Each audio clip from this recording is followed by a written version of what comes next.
Hello বন্ধুরা, আমি আপনাদের কাছে নিয়ে এসেছি আজকের থালি।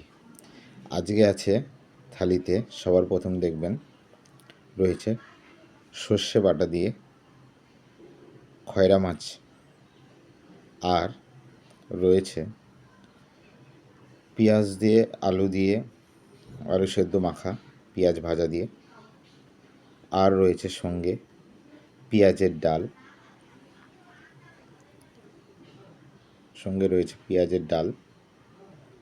এবং তার সঙ্গে রয়েছে পাঁপড় ভাজা। আর বন্ধুরা, আমার চ্যানেলটা অতি অবশ্যই সাবস্ক্রাইব করুন এবং সাবস্ক্রাইবের সঙ্গে সঙ্গে পাশে থাকা বেল আইকনটা অল করে দিন, যাতে আমার এই ছোটো ছোটো মিনি শর্টস আপনাদের কাছে পৌঁছে যায় এবং আপনারা আমার পাশে থাকুন, সঙ্গে থাকুন, আমাকে এগিয়ে যেতে সাহায্য করুন।